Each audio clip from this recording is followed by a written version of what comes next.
Hello friends, always welcome. चलिए आज जानते हैं अवकलन या समाकलन। समाकलन क्यों ज़रूरी है?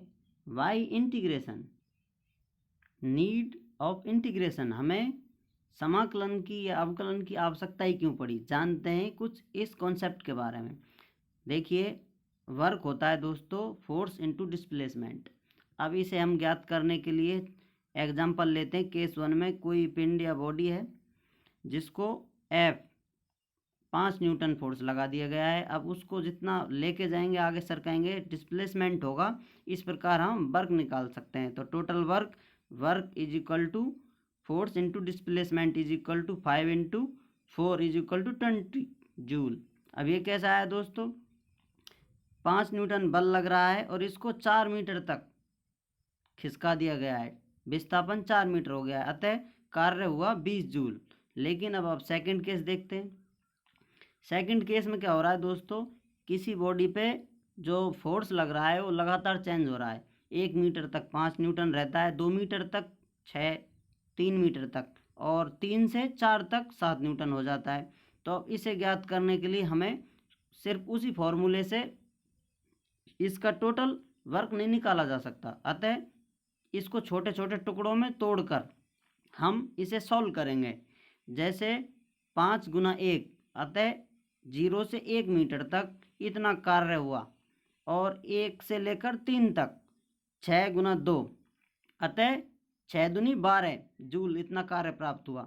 अतः इस टोटल को 7 गुना 1 टोटल कार्य को जोड़कर हम बता सकते हैं कि इस बॉडी पे इतना 4 मीटर तक ले जाने के लिए 5, 6, 7 न्यूटन फोर्स लगाकर 24 जूल वर्क प्राप्त कर सकते हैं।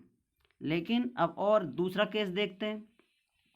यदि अब तक तो आपने देखा 1 मीटर, 2 मीटर, 5 मीटर पर जो फोर्स है चेंज हो रहा है, लेकिन इसमें फोर्स को एक फंक्शन की तरह दे दिया गया है जो चेंज होता रहेगा, जैसे एक्सेलरेशन और रिटार्डेशन में होता है दोस्तों।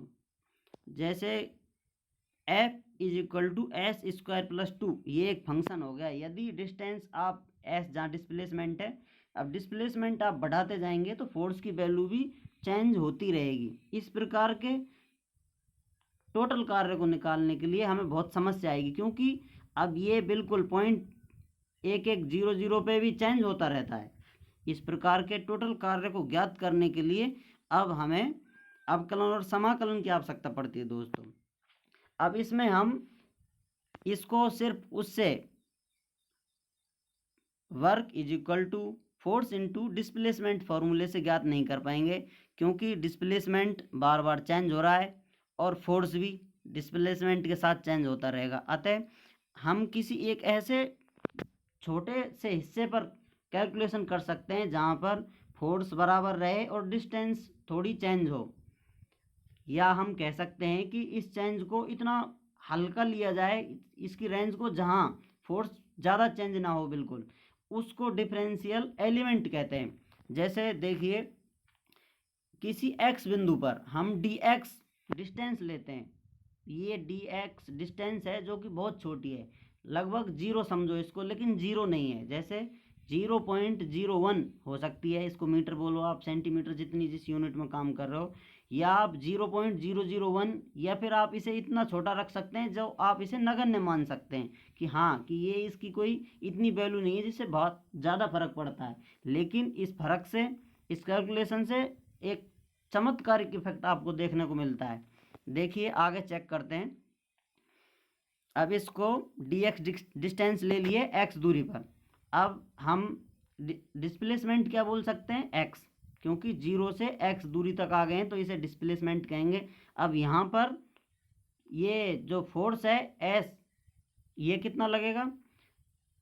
डिस्प्लेसमेंट यहाँ से देखो, x डिस्प्लेसमेंट के आगे dx जरा सी और जोड़ दी गई है डिस्टेंस, अतः टोटल डिस्प्लेसमेंट कितना होगा? x प्लस dx में बिल्कुल dx डिस्प्लेसमेंट पे कैलकुलेशन की जा रही है। तो हम इसको x डिस्टेंस पे चेक करते हैं। f is equal to x square plus 2 होता है। क्योंकि हमने x डिस्टेंस लिए और s स्क्वायर जो कि डिस्प्लेसमेंट है, तो हमारा डिस्प्लेसमेंट 0 से x तक आ गया है। लेकिन अब जरा से इस dx एलिमेंट पर, डिफरेंशियल एलिमेंट पे भी कैलकुलेशन लेते हैं तो इसमें माइनर थोड़ा सा एक्स्ट्रा डिस्प्लेसमेंट है जो कि है x प्लस dx, जो कि मैंने अभी बताया था 0.01 हो सकता है, 0.001, जितना आप मान सको कि मैं इसे नगण्य मान लूँ उतना आप मानिए और यहाँ रख दीजिए। अब इसको सेम इस तरह रखेंगे x plus D x square plus 2।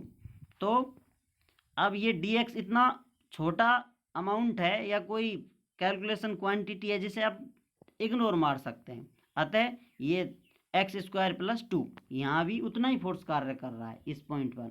अतः small work D W in D x displacement, अब हम इस छोटी सी डिस्प्लेसमेंट पे कुल कार्य निकालेंगे, क्योंकि हमें फोर्स पता चल गया है इस बिंदु पे F is equal to x square plus 2, जो कि ये फोर्स है नीचे ही नीचे।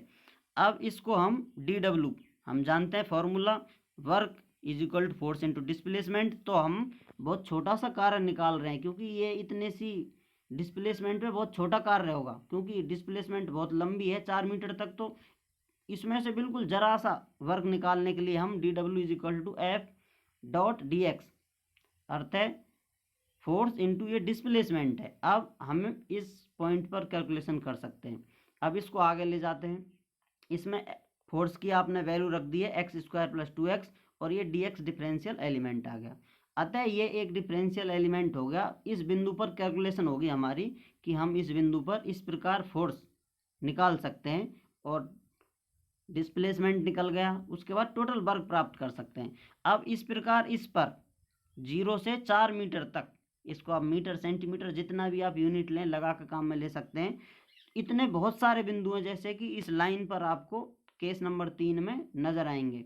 इन सभी बिंदुओं पर सेम यही प्रोसेस फॉलो होता है, तो इसे करना असंभव कार्य है दोस्तों। ये समझो कि अनगिनत बार आपको कोशिश करनी पड़ेगी, इनफाइनाइट बार टाइम तक आपको एक कैलकुलेशन जोड़ते जाओ, शायद आप कर ही नहीं पाओ।